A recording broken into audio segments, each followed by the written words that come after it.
kuforce. Lakini kile kitendo cha kufika chuo kikuu, kuvalishwa na joho, unakuwa mpumbavu. Kwa nini? Ulisha kujiuliza? Kwa sababu mfumo wa elimu wa kimagharibi ulidesainiwa ili kupumbaza watu watawaliki.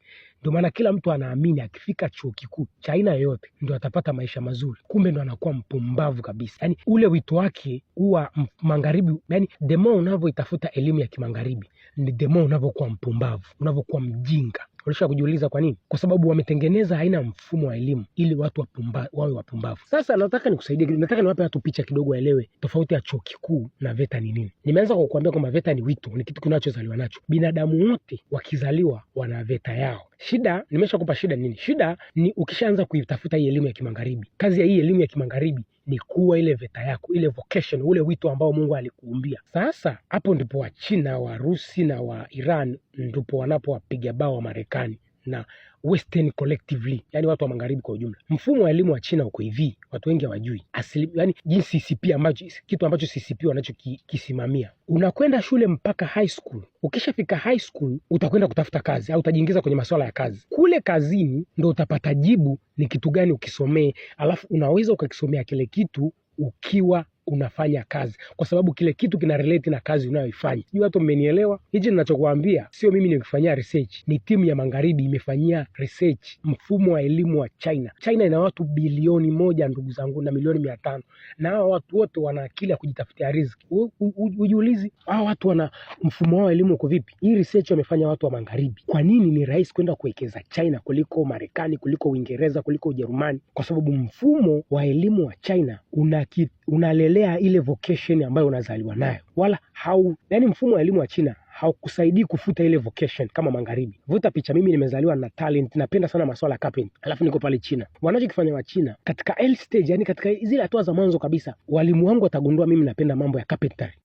Kwa watapambana kuni-inject mimi katika ule mfumo wa kupata the highest education about carpentry, kuhusiana na masuala ya kiseremala. Wakati mimi ningezaliwa magharibi, ninapenda masuala ya carpentry, akili yangu ingenituma nipambane niende Harvard, nikitoka Harvard niende Silicon Bay nikalipwe mshahara mkubwa. Kwa sababu magharibi, unajua mfumo wa maisha wa magharibi ndio hii ya kina Chief Godlove, kwamba life is money. Umeona? Magharibi imeharibu vijana wengi sana. Angalia sisi tunaoishi katika huu mfumo wa maisha wa magharibi, kwamba we are being bombarded, yani akili yetu inaharibiwa na masuala ya pesa. Yani tukiona, ndio maana unaona hizi video za kina Chief Godlove, au sometimes unamwona hata Diamond anaonyesha pesa, watu hawajui maana ya zile video. Au sometimes unamwona mtu kama Mayweather anaonyesha pesa, watu hawajui maana hizi video, watu wana flash out man. Maana hizi video ni kuharibu vijana, kuwaza pesa kuliko ile vocation uliozaliwa nayo. Ndio maana huu mjadala wa VETA uliokuja, watu wanaona kama vile chuo kikuu is better than VETA. Ndugu zangu, unaiwaza chuo kikuu kwa sababu you are deluded in your mind. Akili yako ilidanganywa tangia day one ulivyoanza kuitafuta mfumo, kuifukuzia hii lifestyle ya magharibi. Ndugu zangu, magharibi inakufa katika spidi ambayo light Mungu angewafunulia ile spidi ya anguko la magharibi. Ninavyosema neno magharibi na maanisha Ulaya, ambayo bara lililofanya ujambazi dunia nzima likadondoka. Yani Ulaya ni kama vile jambazi mzee, alafu sasa yule jambazi mzee akamzaa Marekani ambayo ndio jambazi kijana ambaye naye sasa naye anadondoka. Sasa dunia inarudi katika origin yake. Kwa hiyo hao watu wanaobeza VETA hawajui kwamba the primary idea of kila kitu chote unachokijua wewe kilianzia VETA, kwa sababu chuo kikuu ndio mkusanyiko wa elimu zote duniani. Alafu pale inachakatwa, ndio zinatengenezwa hizi grade, kwamba hichi kikafundishwe darasa la kwanza mpaka labda form la 4, hichi la 5 mpaka la 6, hichi form 1 mpaka. Hii grade ya elimu unayoiona imechakatwa pale chuo kikuu. Chuo kikuu wamepata wapi material wanayochakata? Wanakusanya katika VETA. Yani ninavyosema neno VETA, yani is too general.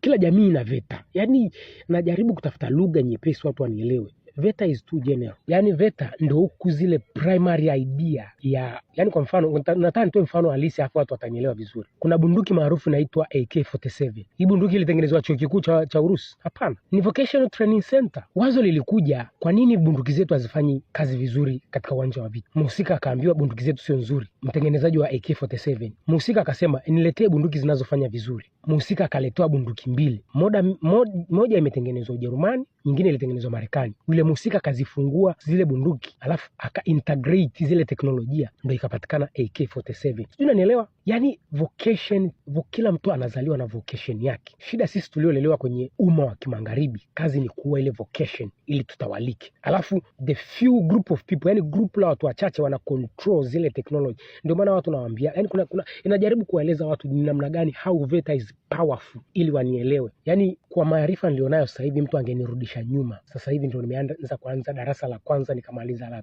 7, sijui la 6 sasa hivi, nikaenda form 1, nikamaliza form 4, nikamaliza form 6. Sababu unapomaliza form 4 ile ni basic education. Pale ndio umeshajitambua vocation yako wazi ni ipi. Kwa unavyoenda advance ndio unaanza kuichimba ile vocation yako. Ningetoka form 5 na 6 nisingeenda chuo kikuu. Ndugu, mtu anamaliza chuo kikuu, sijui umesomea law, sijui umesomea nini, unaenda kwa kuomba kazi ya kuhesabu chupa za mo ili ulipwe 600,000, 700,000. What is that? Yani muda wote ulikuwa unasomea kuhesabu chupa za mo, kisa unatafuta mshahara au kazi ambayo itakufanya ufanye usichafuke. Kwa nini wanaomaliza chuo kikuu wanapenda kupata kazi za kutokuchafuka? Kwa sababu kama ninavyokuambia, asili ya chuo kikuu ni kuchakata zile elimu zinazopatikana vocation na kuzigrade. Ndio asili ya chuo kikuu vyote duniani. Lakini unavyotaka kupata elimu ya kiutendaji, practical education,